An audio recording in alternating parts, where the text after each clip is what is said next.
Baik, Assalamualaikum warahmatullahi wabarakatuh. Yang terhormat Bapak Ranu sebagai dosen pengampu atau dosen mata kuliah landasan pendidikan.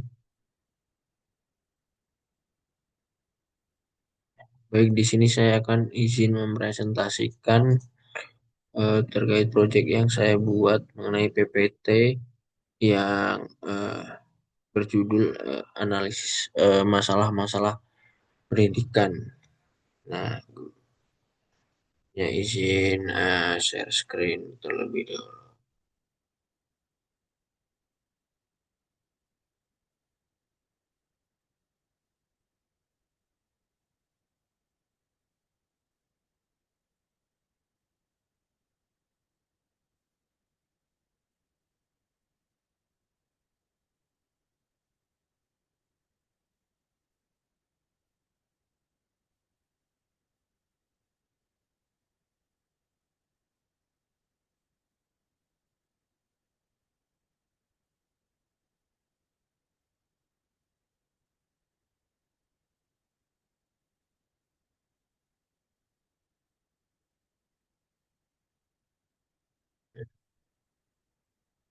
Baik, saya awali.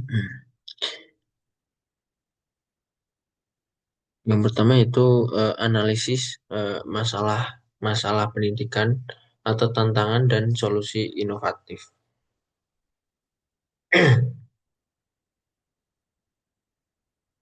Nah, apa itu masalah pendidikan? Nah, yaitu analisis pendidikan bukan sekedar mencari kesalahan, tetapi juga langkah ilmiah untuk menemukan akar penyebab hambatan, baik dalam kebijakan, pendanaan, maupun praktik belajar mengajar. Nah, tanpa analisis masalah masalah pendidikan ini, eh, reformasi pendidikan cenderung bersifat tambal sulam atau tidak berkelanjutan seperti itu.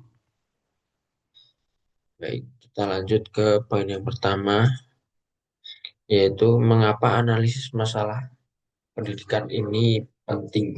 Nah, pendidikan adalah fondasi kemajuan suatu bangsa. Analisis masalah pendidikan bukan sekedar mencari kesalahan, tetapi merupakan langkah krusial untuk mengidentifikasi akar penyebab hambatan, mengevaluasi efektivitas sistem yang ada, dan merumuskan intervensi strategis yang tepat. Nah, tanpa analisis yang akurat, setiap upaya perbaikan hanya akan menjadi solusi tambal sulam, bukan perubahan sistematik yang berkelanjutan. Nah, pada dasarnya analisis pendidikan bukan sekedar mencari kesalahan, eh, tapi eh, langkah ilmiah untuk menentukan akar penyebab hambatan itu tadi. Lanjut ke eh, poin yang kedua yaitu masalah makna analisis masalah pendidikan. Nah, yang pertama itu definisi. Proses sistematis untuk mengidentifikasi, mengukur, dan mengevaluasi disparatis antara hasil pendidikan yang diharapkan atau ideal dengan realitas yang terjadi eh, di lapangan. Nah, pada intinya definisi ini adalah proses sistematis untuk mengukur kesenjangan antara kondisi ideal dan realitas di lapangan itu sendiri ya.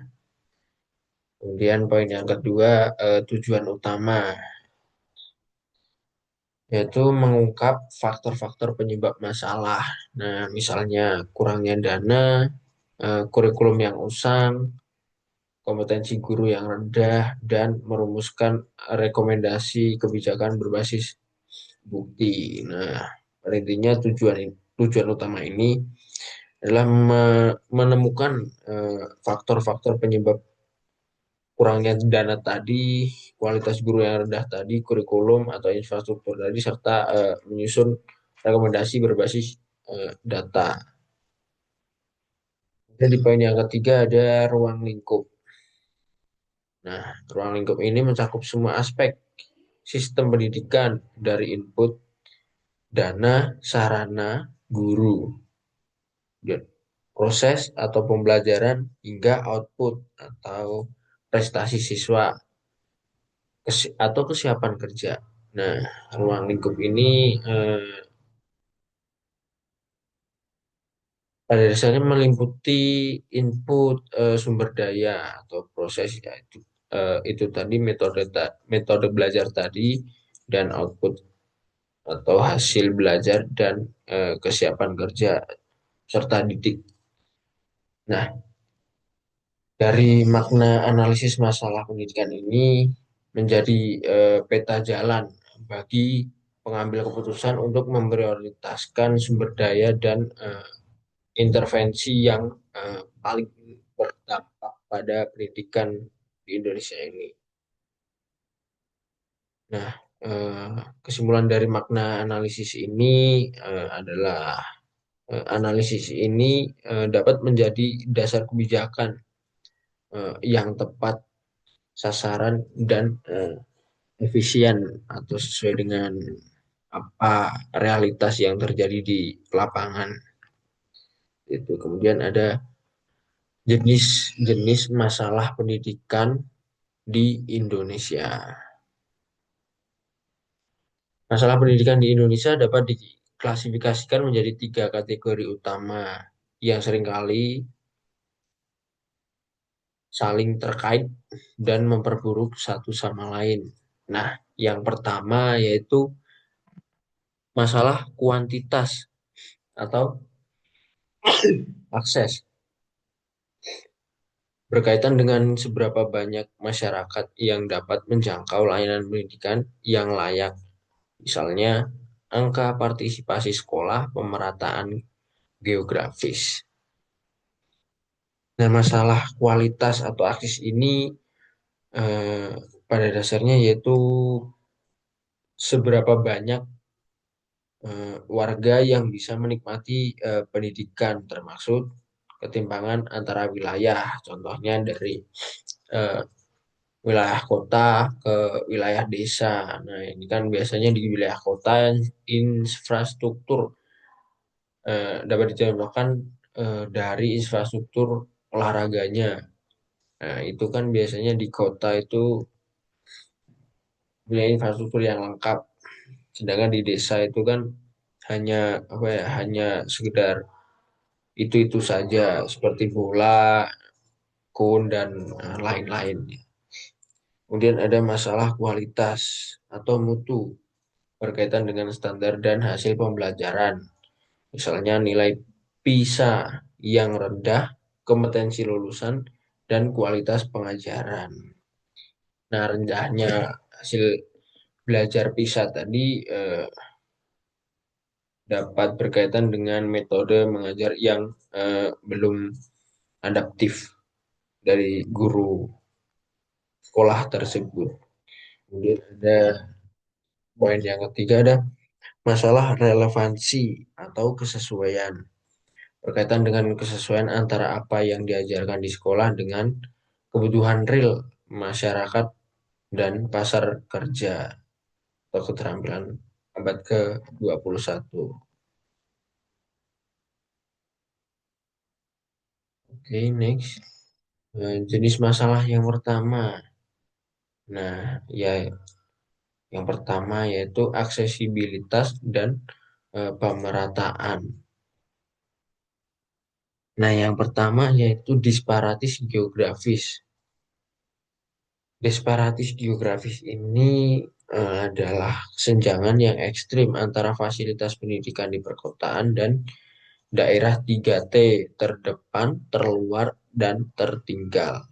Nah, banyak daerah terpencil masih kekurangan guru berkualitas, masih kekurangan buku, dan yang utama yaitu masih kekurangan infrastruktur dasar seperti yang saya contohkan tadi. Nah, masalah ini, masalah geografis ini masih menjadi masalah utama ya dari pendidikan di Indonesia khususnya. Dan yang kedua yaitu angka putus sekolah atau APS. Meskipun angka putus sekolah ini menurun pada tahun ini, faktor ekonomi dan geografis masih menjadi penghalang utama bagi banyak siswa, terutama di jenjang pendidikan menengah. Kemudian yang ketiga eh, eh, adalah akses digital, kesenjangan akses internet dan perangkat keras yang semakin terasa sejak pandemi menghambat implementasi pembelajaran berbasis teknologi di seluruh wilayah. Nah, pada intinya, pemerataan pendidikan bukan hanya tentang menyediakan gedung sekolah, tetapi juga memastikan setiap anak menerima kualitas pengajaran yang setara dimanapun mereka berada. Seperti itu.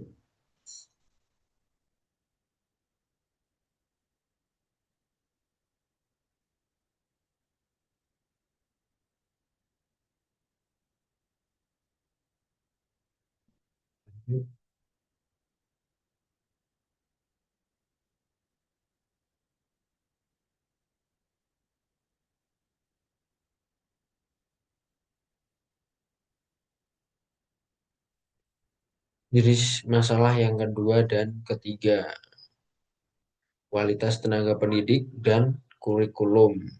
Nah, poin pertama yaitu kompetensi guru. Nah, ini adalah poin yang paling penting dan menjadi masalah utama di dalam kualitas tenaga pendidik tadi. Kompetensi guru ini sebagian besar guru belum memiliki pelatihan yang memadai untuk mengimplementasikan kurikulum baru atau menguasai metodologi pengajaran inovatif. Nah, seperti Higher Order Thinking Skill atau HOTS. Dan ada kurikulum yang padat. Kurikulum seringkali terlalu fokus pada aspek kognitif dan hafalan, mengurangi waktu untuk pengembangan karakter, kreativitas, dan keterampilan praktis. Nah, terlalu menekankan hafalan itu adalah menjadi masalah yang paling utama ya. Rata-rata guru di Indonesia kan, apalagi guru generasi sebelumnya atau generasi sebelum generasi kita, Gen Z ya, kan selalu menekankan kepada kita eh, materi itu harus hafal, menghafal materi itu adalah eh, apa ya, komposisi paling utama dari pembelajaran di kelas ya, seperti itu ya.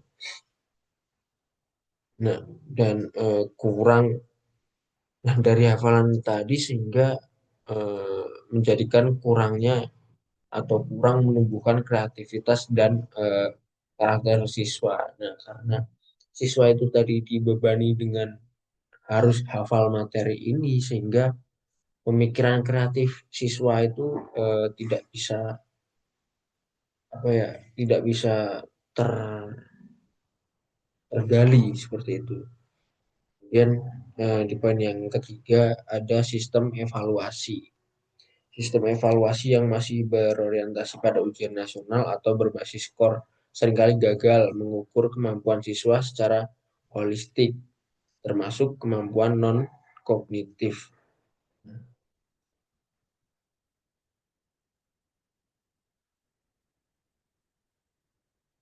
Sistem evaluasi ini masih fokus pada biasanya kan pada ujian nasional ya, atau ujian akhir semester lah seperti itu.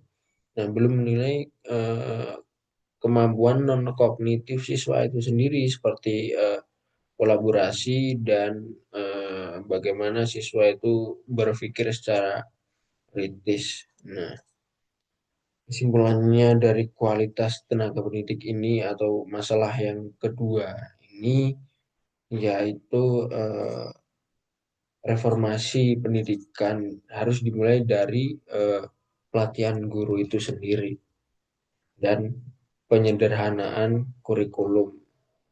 Kurikulum itu kan biasanya setiap ganti menteri itu kan ganti kurikulum. Nah, seperti itu.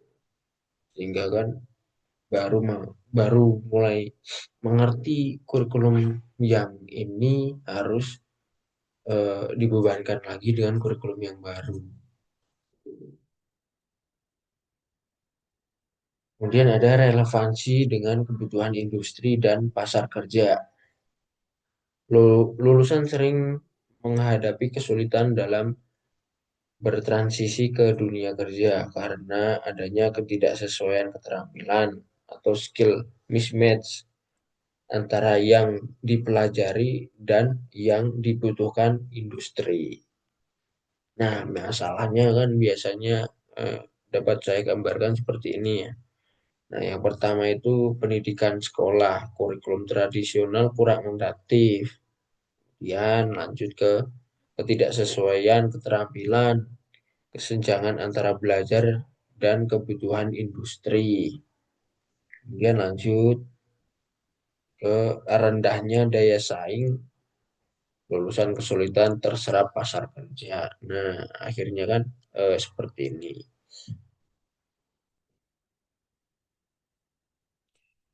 Kemudian lanjut ke kemudian ada solusi inovatif untuk masalah pendidikan. Nah, pergeseran paradigma dari pengajaran berbasis konten menjadi pembelajaran berbasis kompetensi sangat diperlukan.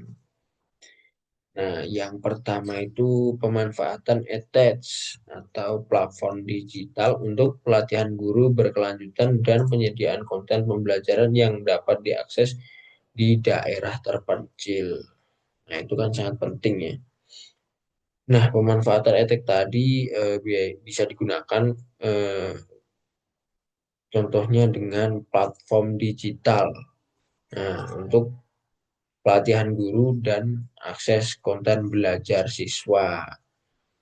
Nah, siswa kan eh, dapat apa ya eh, bisa membuka akses-akses belajar mereka melalui platform digital itu tadi.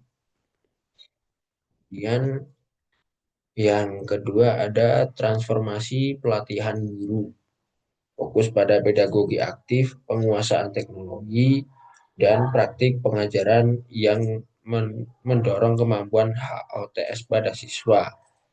Nah, fokus pada pedagogi aktif, yaitu biasanya kan guru kurang apa ya, kalau guru kelas kan kurang kurang apa ya, pendekatannya itu kurang baik lah dengan siswa. Nah, pedagogi aktif ini kan sangat diperlukan ya untuk guru-guru kelas ya, terutama ya. Karena kan contoh kalau ice breaking seperti itu. Nah, itu kan harus menguasai pedagogi aktif ini. Nah, kemudian ada penguasaan teknologi. Nah, penguasaan teknologi ini bagi guru menurut saya sangat penting.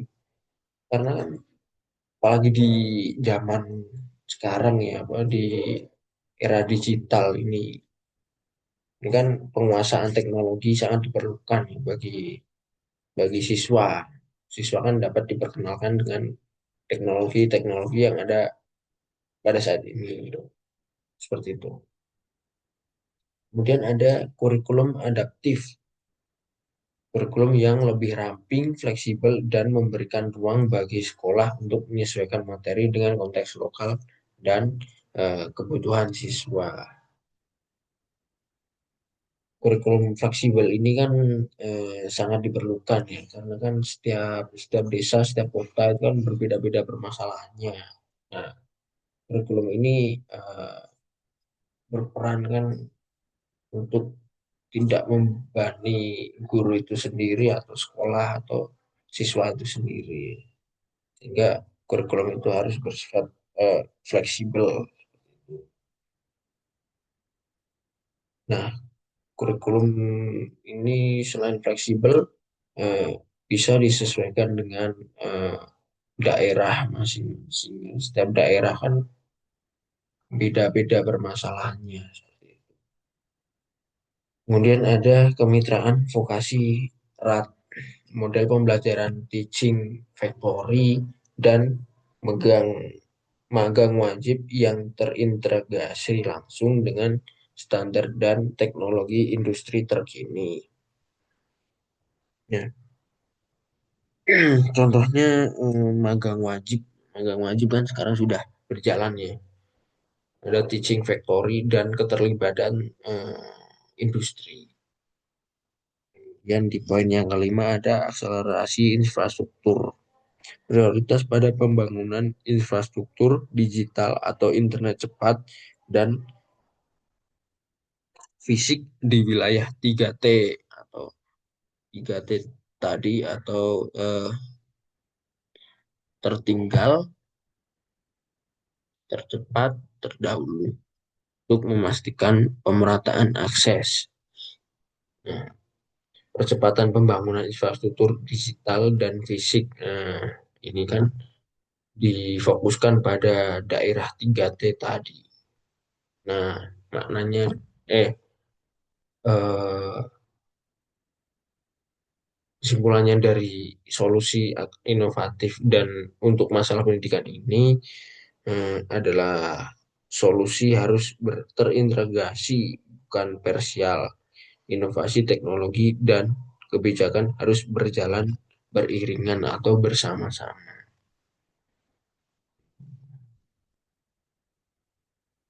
Lanjut ke strategi implementasi solusi dan peran multi pihak. Keberhasilan transformasi pendidikan membutuhkan komitmen terpadu dari pemerintah, swasta, dan masyarakat. Yang pertama yaitu peran masyarakat sipil. Nah, ini kan peran paling utama. Melakukan advokasi kebijakan, menyediakan sumber daya tambahan, dan aktif berpartisipasi dalam komite sekolah. Nah, melakukan advokasi, mendukung sekolah, serta ikut mengawasi kebijakan. Nah, itu kan eh, beberapa peran-peran yang penting yang harus dilakukan oleh masyarakat sipil tadi. Kemudian yang kedua ada peran sektor swasta, berinvestasi dalam pendidikan vokasi, menyediakan kesempatan magang berkualitas, dan menyumbang keahlian digital. Oh, that's tadi.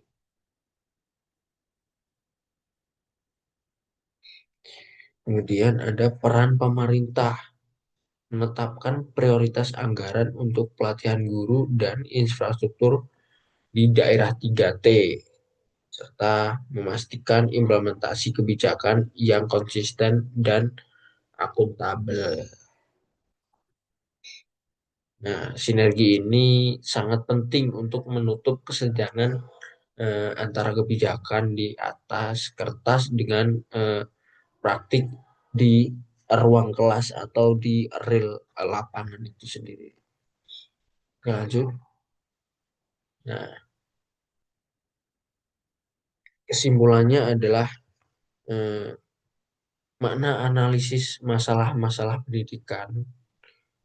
Nah, ini adalah analisis masalah pendidikan adalah proses mengkaji hambatan dalam pendidikan untuk menemukan solusi yang tepat atau yang real atau yang sesuai dengan masalah-masalah yang terjadi di eh, pendidikan Indonesia. Yang kedua ada jenis masalah-masalah pendidikan. Masalah pendidikan meliputi sarana, kualitas guru, kurikulum, pemerataan akses, ekonomi siswa, dan manajemen. Dan yang ketiga tadi ada solusi terhadap masalah pendidikan. Nah, solusi ini meliputi peningkatan anggaran, pelatihan guru, perbaikan kurikulum, pemerataan akses, dan tata kelola yang baik. Itu. Nah, kemudian ini adalah daftar pustaka dan referensi. Oke, baik. Sekian presentasi dari saya. Apa, jika ada kurangnya, saya mohon maaf. Saya akhiri. Wassalamualaikum warahmatullahi wabarakatuh. Terima kasih, Pak Ranu.